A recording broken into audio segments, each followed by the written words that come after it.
We're here with Michael Greenburg. He's the author of the new book, Peaches and Daddy, a historical tale of a somewhat lurid romance set against the backdrop of the Roaring Twenties. Thank you very much for being here.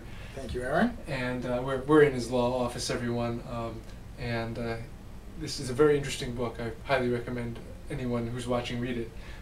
If you can start off by telling, or just giving a description of what Daddy was like, or Daddy is Edward Browning, the father figure in the title. Edward West Browning was a product of the Gilded Age, born in the late 1800s, born into wealth, and at the same time a self-made man, because he developed that wealth in real estate in Manhattan. He changed the Manhattan skyline through some of his real estate endeavors. Early on, his real estate took on a kind of an odd look to it. He would buy narrow lots and construct very tall and narrow buildings. But it was not long before he became a well-known figure in the New York real estate world, and his fortune developed through the years. However, his proclivity for odd behavior soon became known. He came into the public eye for really the first time in a very odd and eccentric way. He was at the time in the early 1920s living alone with his adopted daughter, and came to realize that his daughter needed a playmate. And so he put an ad in the local New York newspapers looking for a sibling to adopt. He got 12,000 responses to that advertisement. Mothers with their children were lined up outside of his office building through the streets of New York, causing traffic jams. Edward Browning got the name Daddy Browning. Long story short, he adopted a girl by the name of Mary Louise Spaz, who he thought was 16 years old, who turned out to be 21 years old.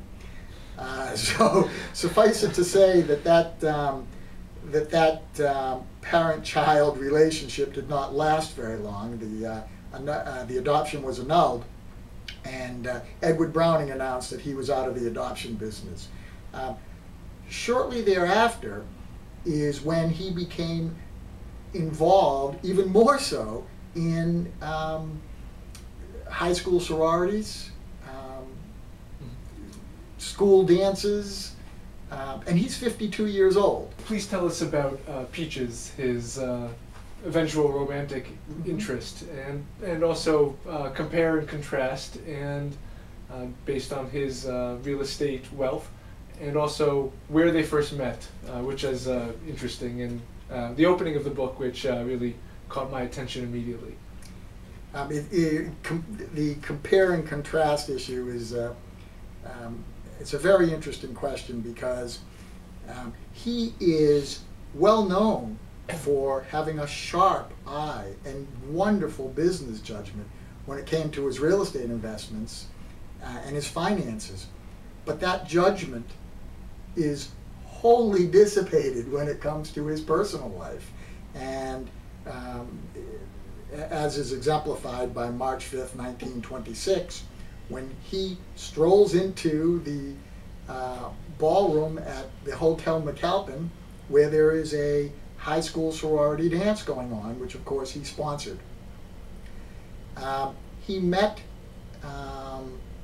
Peaches.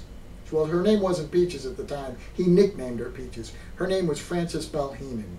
She was 15 years old, and while she was, shall we say, developed for her age, she was still a child, but a conniving child, in my opinion. And I think the evidence and the research indicates that while they met, Edward Browning was clearly swept off his feet, falls in love with the girl, courts her relentlessly, and because, of course, she's a child, she lives with her mother, divorced. He's also courting the mother to kind of persuade her that this is a good thing, this is safe. Well, he does so with great success, and he uses his business judgment to persuade not only Peaches but her mother that this courtship can work, and that this courtship is a good thing. Peaches, in my opinion, has every intention of marrying Daddy Browning. She wants his money.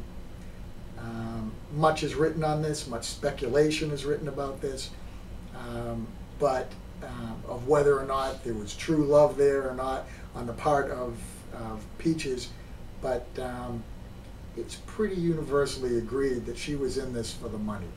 To fast forward, talk a little bit about the divorce trial between Peaches and Daddy. Obviously, it's not unsurprising that they were eventually separated because one was a teenager and one was a middle-aged real estate magnate who seems, as you said, to have had some unusual proclivities.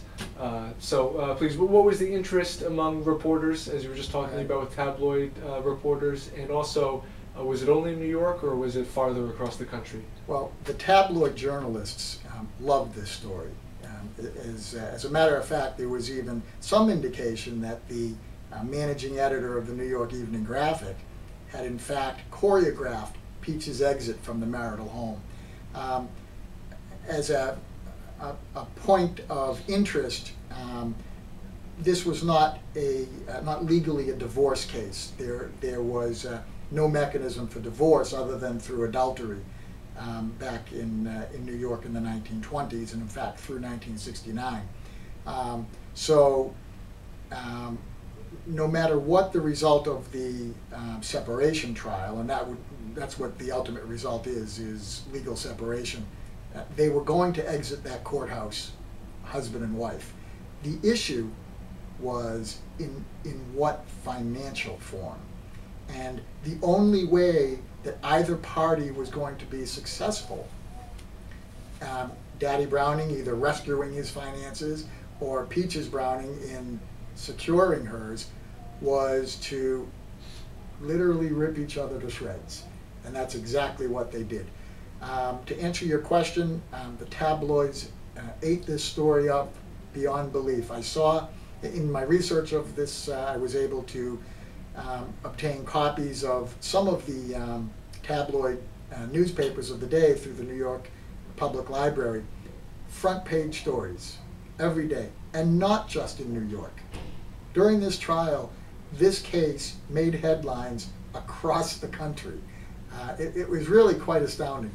And I think that's because people in Iowa, for example, loved this kind of class division. They loved the scandal and the sexual overtones of the trial. And so it was very extensively covered through all parts of the country.